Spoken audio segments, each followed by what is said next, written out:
When you click Buy Now, the screen refreshes in a fraction of a second. That speed creates a compelling illusion. It feels as though your money has instantly moved from your wallet to the merchant. In reality, that single click initiates a highly structured data journey. Online payments are the central enabler of digital commerce, and the vast majority of U.S. transactions rely entirely on credit and debit cards. But running a global financial network on the internet creates an immediate architectural problem. The internet is an open, public, and inherently untrusted network. This creates a strict paradox for the merchant. They need immediate verification that you actually have the liquidity to pay for an item. However, allowing them direct access to confirm those funds would mean exposing your sensitive financial data to anyone who breaches a local retail server. To prevent widespread data compromise, the payment card industry created a rigid set of rules called the Payment Card Industry Data Security Standard, or PCI DSS. This mandate governs the security of the entire digital ecosystem. Because of these strict security requirements, an online payment cannot operate as a simple point-to-point transfer between a buyer and a seller. Instead, every successful transaction relies on a heavy multi-party routing infrastructure.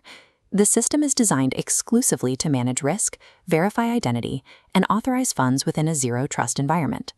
To understand how this infrastructure operates, we have to map the required actors, starting with the two endpoints, the consumer making the purchase and the merchant processing it. The very first step requires establishing a secure tunnel. Using SSL or TLS protocols, the network creates an encrypted connection across the open internet before a single byte of credit card data is transmitted. Once the merchant's software receives that encrypted card data, it hits a hard stop. The merchant's local system has no direct connection to the global banking infrastructure to verify those numbers. Giving millions of individual online retailers direct query access to central bank databases would create an unmanageable vulnerability. The architecture requires a highly secure intermediary. This gap is bridged by a third actor, the clearinghouse. The merchant software contacts this central hub, creating a secure bridge between retail servers and the financial sector. The primary function of the clearinghouse is secure routing. It receives the encrypted credit card data and matches it to the correct financial institution associated with that specific card. That specific institution is the consumer's card issuing bank. The clearinghouse pings this fourth node to submit the formal authorization request. At this specific moment, no actual money has moved. This step strictly verifies two pieces of information: that the account is valid and that the available balance covers the purchase price. Once the issuing bank confirms the liquidity, an approval signal routes back through the clearinghouse to the merchant. This is the exact trigger that generates your Order Confirmed screen. By utilizing this closed loop, the architecture solves the zero-trust problem. It confirms consumer liquidity in mere seconds without the retail merchant ever touching the actual bank account. That rapid data verification secures the sale, but leaves an open tab. The actual movement of capital happens later, often bundled in scheduled batch processes. To settle that tab, the system requires a fifth node. The consumer's card-issuing bank eventually debits the consumer and credits the merchant bank, actually moving the physical capital. This diagram outlines the complete transaction model we've just built. As you can see, the merchant and consumer operate on entirely separate banking endpoints, linked together exclusively through the clearinghouse infrastructure. While robust, this heavy architecture introduces measurable friction. First is cost. Every intermediary node, from the secure gateway to the clearinghouse to final banks, extracts a transaction fee. Second is merchant risk. Even with secure routing, stolen card numbers force merchants to deal with fraudulent orders, costly chargebacks, and lost inventory. Finally, maintaining multiple routing endpoints creates multiple distinct attack vectors for data breaches. Structurally, the system also excludes unbanked populations entirely by requiring strict credit profiles to participate.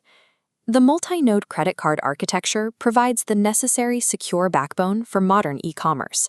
However, its inherent latency, cumulative processing costs, and strict consumer requirements create massive friction in the open market. The recent expansion of alternative payment systems is a direct market response to the costs and risks of that heavy five-node credit architecture. Online stored value systems like PayPal introduced a streamlined structure. Instead of routing data between isolated financial institutions, a central node holds value for both buyer and seller. This bypasses constant bank verification loops, lowering the transaction cost. Other alternatives, like buy now, pay later services such as Klarna or Afterpay, approach the problem from a different angle entirely. Instead of altering the internal data routing, buy now, pay later services alter the timeline and the risk profile. The service pays the merchant upfront, assuming the fraud and credit risk directly, while offering the consumer installment payments over time. These alternative systems gain their market share by identifying and optimizing specific inefficiencies.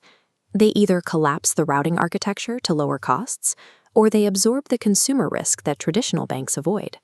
This drive for secure efficiency extends to the physical point of sale.